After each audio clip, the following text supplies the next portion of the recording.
Hello and welcome to the Defining Your Niche podcast, where we dive into alternative assets in commercial real estate, specifically self-storage and small bay flex.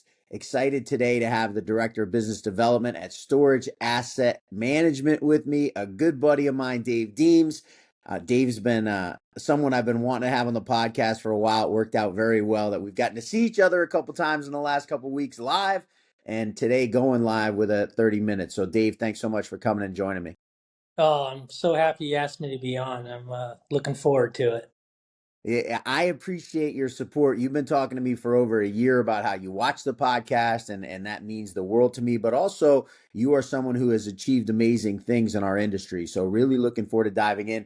This episode will not air until May 14th, but we're literally taping it on a Friday morning after Extra Space and CubeSmart and Public Storage have just released their first quarter earnings reports.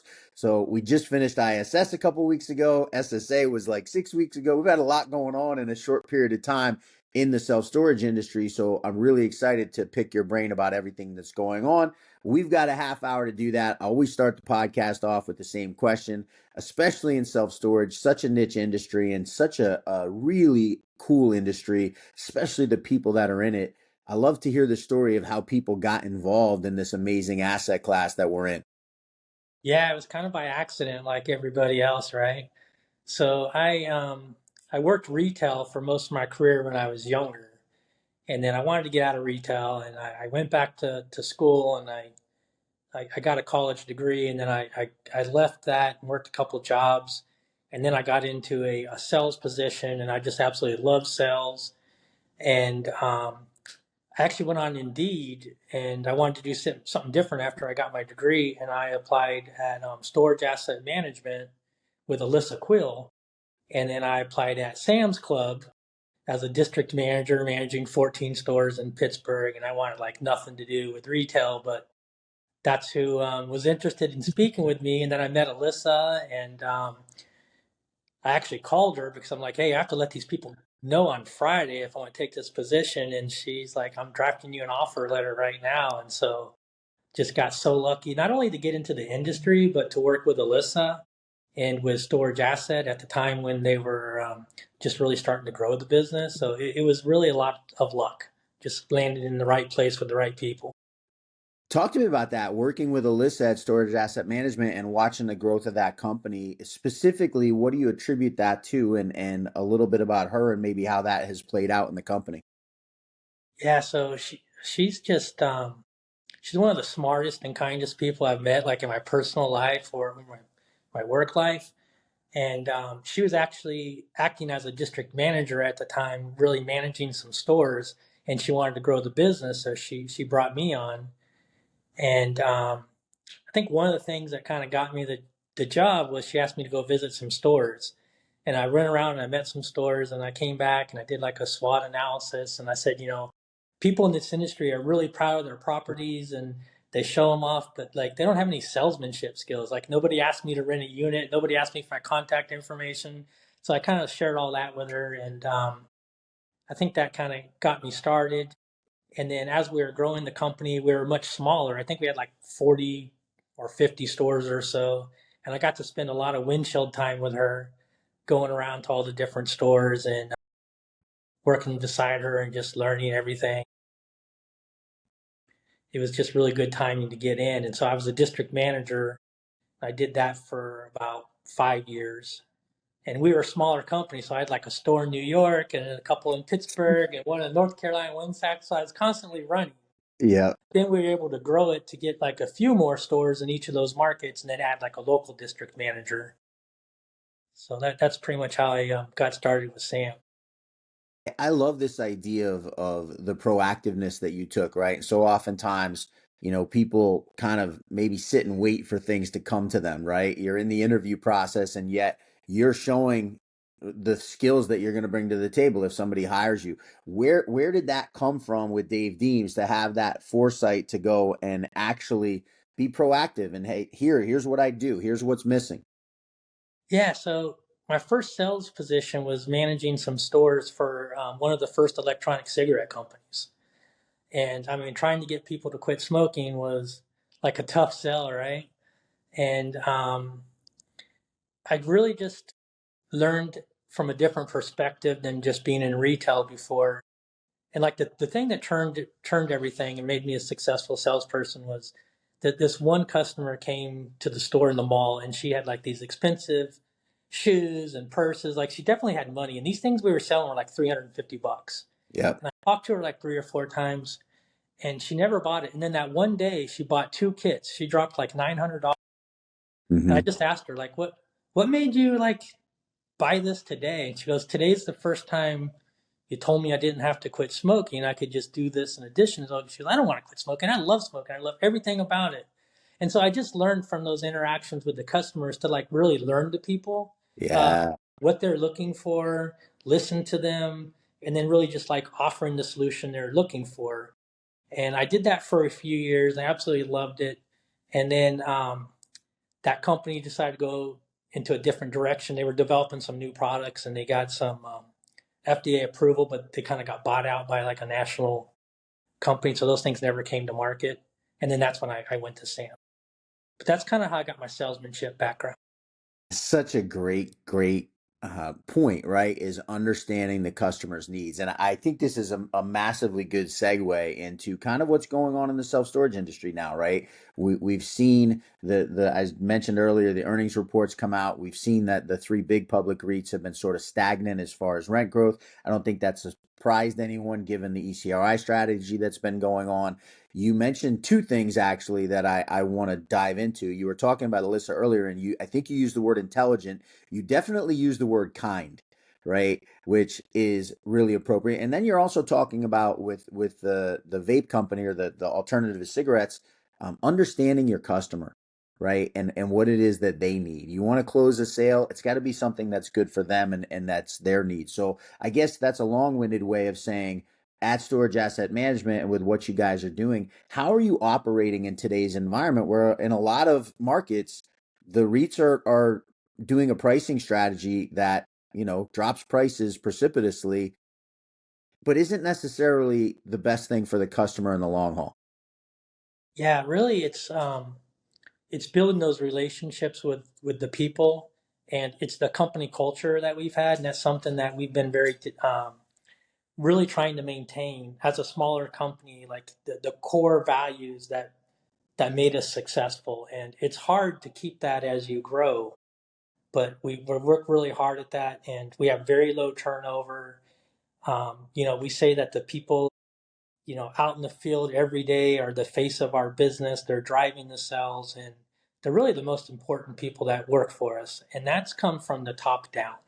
Yep. And I think that's what really delivers our results. We're not looking for, just store managers. We're looking for salespeople, people that are not afraid to go out in the community, do some local marketing, have some nice phone skills, to close the sale. And then, now it's carrying over to like new technology with the call centers and things like that. You know, um, Maybe people are renting more and more on the websites and with the call center than they have in the past. So it's like we have to be able to communicate with the customers how they want to communicate. If they want to come in person to the office, if they want to do chat features, if they want to use a QR code, like whatever they want to do, we have to be able to do that and do it well.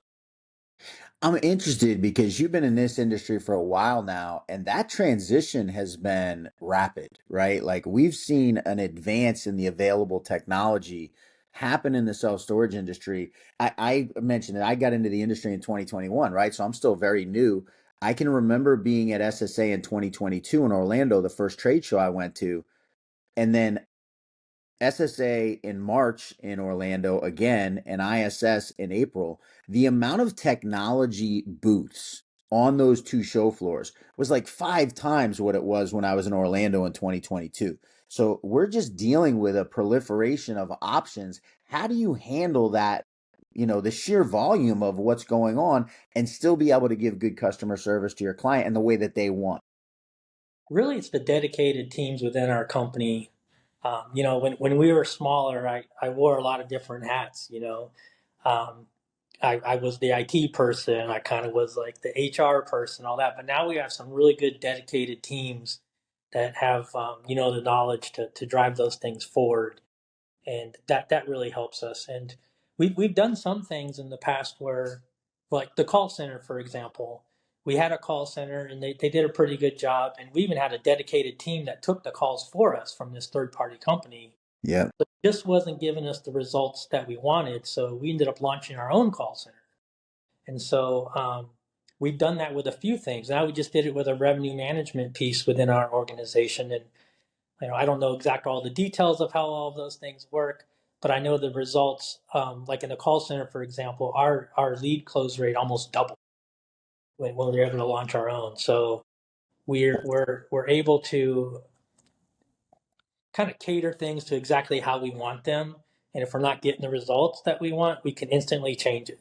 How much has your growth allowed you to have that kind of this is something I talked about a while ago with Bo Agnello from Go Store It, where we're in this phase of self-storage where if you don't reach a certain size, it's very hard to keep up, right? So talk to me about the growth of storage asset management over the last decade, and how that's kind of allowed you to keep pace with these changes that are needed to compete in the industry. Yeah, I think we're very lucky that Alyssa's investing all this money back into the company. I worked for Winn Dixie for years, like almost 20 years, and we were a super strong company.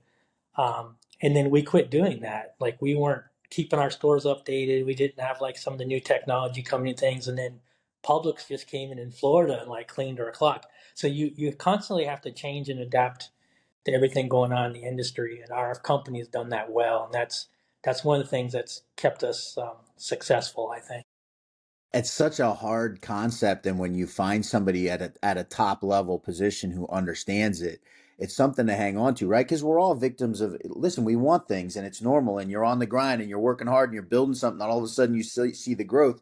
It gets very easy to go buy the car and buy the house and buy the yacht and do the other things, when in reality keeping a business at the forefront of an industry is not an inexpensive thing to do.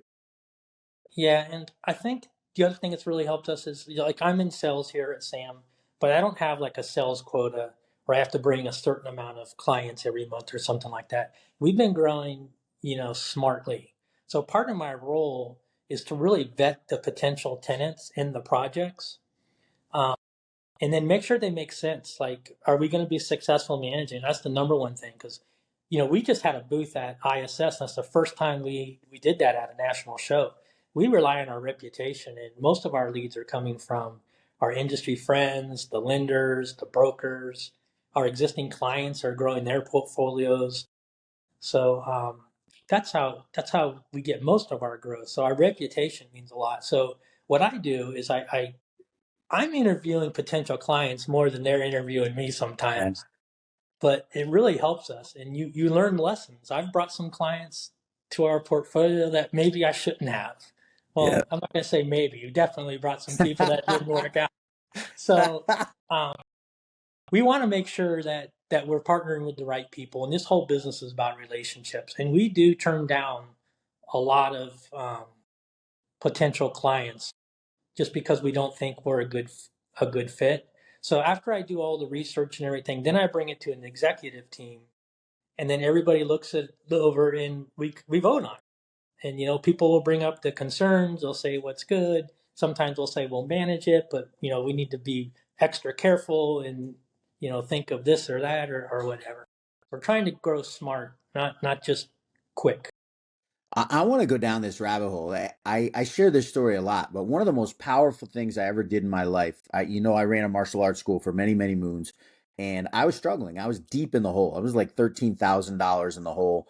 Um, and I had a client whose mother was sitting in my lobby, and she would constantly tell all the other parents in the lobby who all I cared about was her money, right?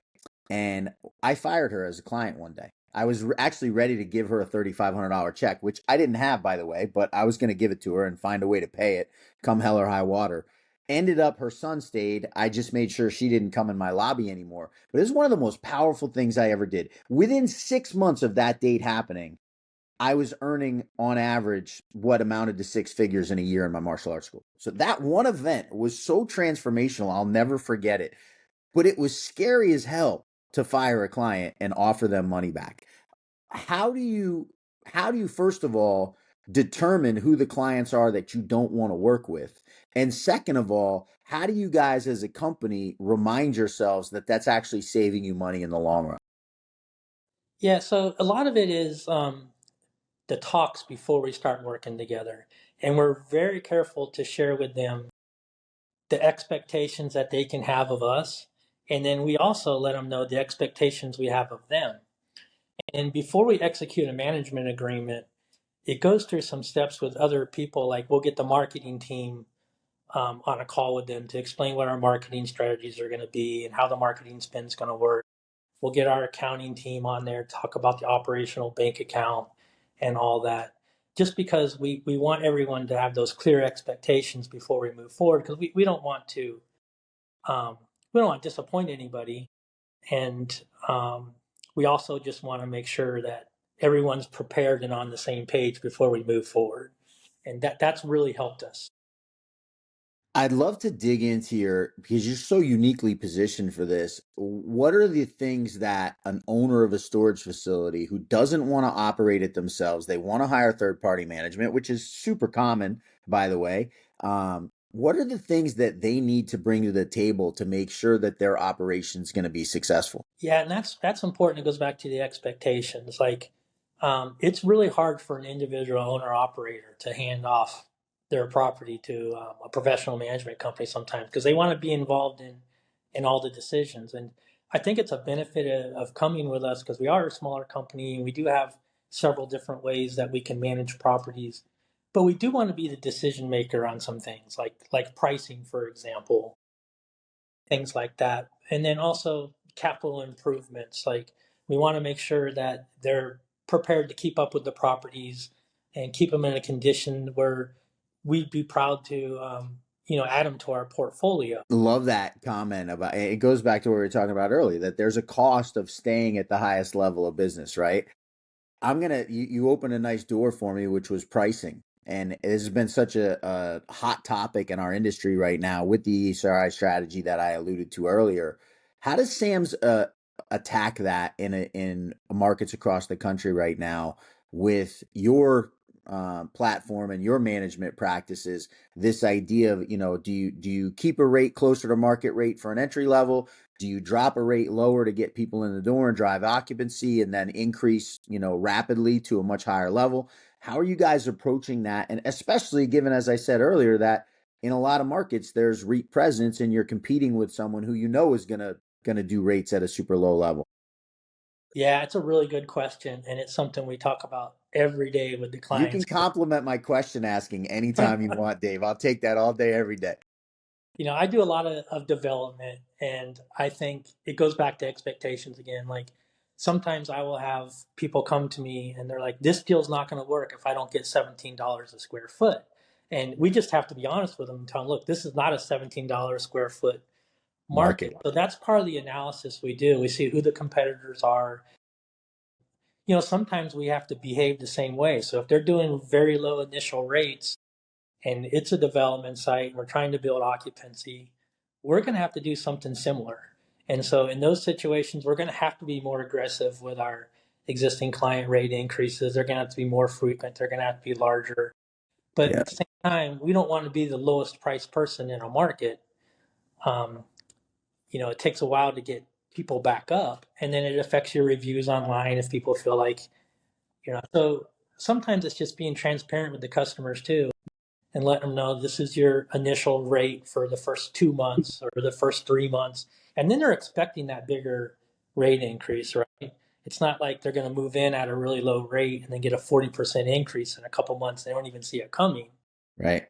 And then we're doing a test in some markets too where we're locking in a rate with the client and we're letting them know, this is going to be your rate. We'll lock you in here for a while. And that works well in a market where there is a large amount of operators that have been doing high increases and it's Increases. a subject for them. So every single market really has to be different and the strategy has to be, for that market. I love that. And I'm interested to see how that adjustment is going to play out over the course of the next 2, 3, 4 years. Listen, this ECRI strategy has not been around for very long. It was kind of in response to the post-COVID drop in occupancy, which I always kind of find funny because as occupancy levels dropped after COVID, they still stayed at or above where they were pre-COVID, and yet we had this massive response to drive occupancy again of doing these super discounted rates. And then, we're seeing places where there's, you're paying 300, 400% more within a year of what you started at. So I'm interested to see, as this strategy has been around longer, how does the market respond to it? You mentioned something, and I'd love to pick your brain about it with reviews, right? Ultimately, customer reviews in 2025 are wildly important. We see it. I'm sure you guys are doing this too, where you're driving people to leave a review every time you have a conversation with them, because it is so powerful. If you go on Google and your site has a 4.9 stars, it makes a difference in someone's purchasing decision. Are you seeing an effect in those areas where you have employed those pricing strategies of a lower price to start to drive occupancy, and then pushing up rates quickly, where you're seeing negative reviews come online, or has that largely been avoided? It happens occasionally, and it's not really my area with Sam. So, I overhear some conversations about it, but I know it's how you respond to those reviews that makes a difference. I know that we have people on our teams that make sure we respond immediately, to anybody who leaves a review. But I'm going to go back to the relationship thing again, because um, if somebody has a property manager that just gives over and above great customer service and they've built that relationship with them, I think that goes a long way when it comes to the reviews Yeah. and how people respond to those rate increases, right? Like, I think about my wife whenever we go into a store, and if somebody gives us really good service, my wife starts looking around to buy something.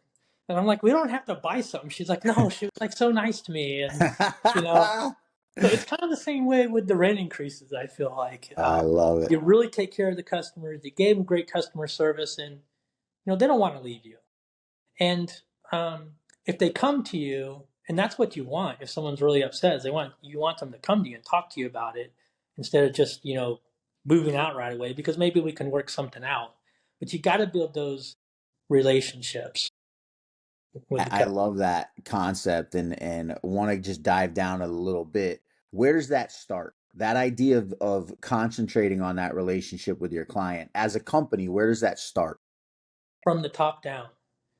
Um, I remember early on when I was working with Alyssa, one of the first transitions we did together, she was in the bathroom on her hands and knees scrubbing the floors. She was doing the cleaning. When the phone rang, like, she set the example that, like, everything just stopped and that telephone was answered immediately. If a customer walked into the office, you stood up, you greeted them. So that's from the top down. So we've learned that from the leaders of our company. I did that as a district manager to make sure that my employees would see that from me.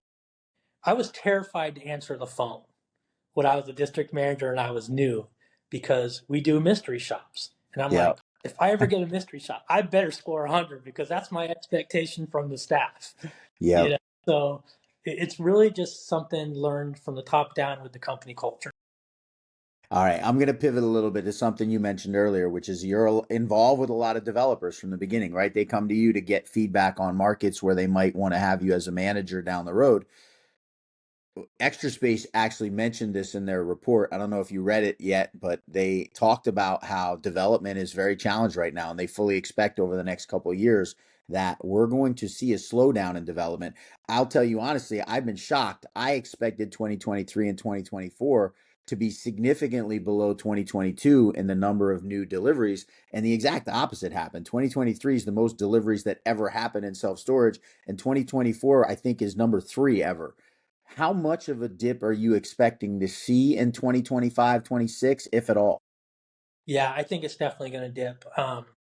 Development I do a lot of development. We were known as, when we were a smaller company, of more of a opportunity property type of portfolio, but we've been doing a lot of development. We've been really good at development. We've had some great lease ups. And we have a lot of that coming through the pipeline now, but that's things I was talking to customers a year or 2 years ago. It's just now the properties are being completed and they're ready to start renting.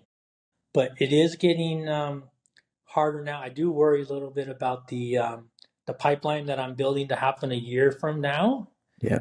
A lot of people, we're still doing a lot of work. We're partnering with a lot of people, but they're like hesitant to pull the trigger and get started. So Yeah. I think we're going to see a little bit of a dip for sure.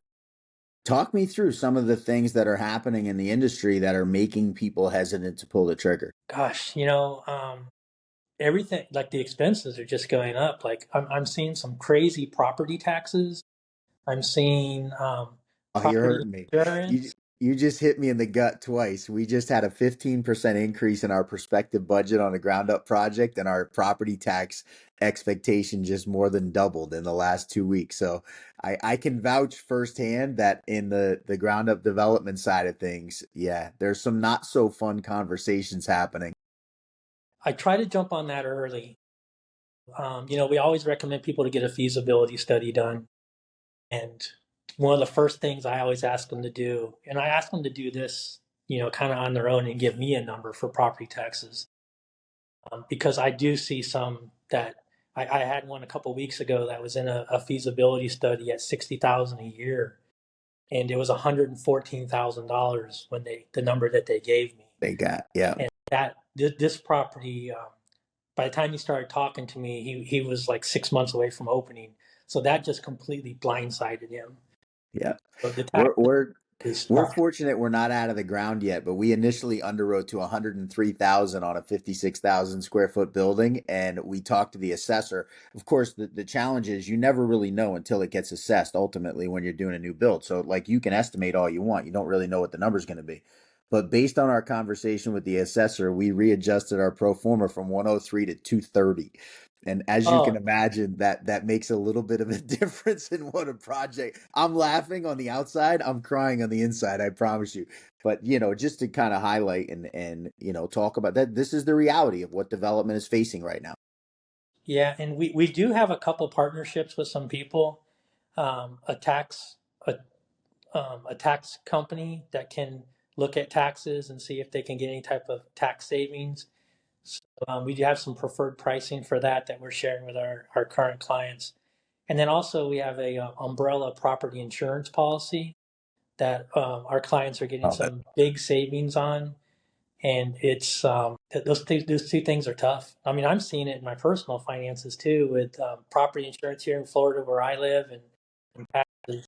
Like we're all experiencing it. Listen, I actually want to go down the road of a couple of those things with you, and we're gonna have to make sure we do this again. I always try and honor the half-hour deal, not only for your time, but for the people listening, so they can digest this quickly. And as shocking as it sounds, we're a minute away from being 30 minutes into this thing. Oh We're wow. gonna go a little over though, because I want to ask you a question. Somebody's listening and they want to entertain a third-party management.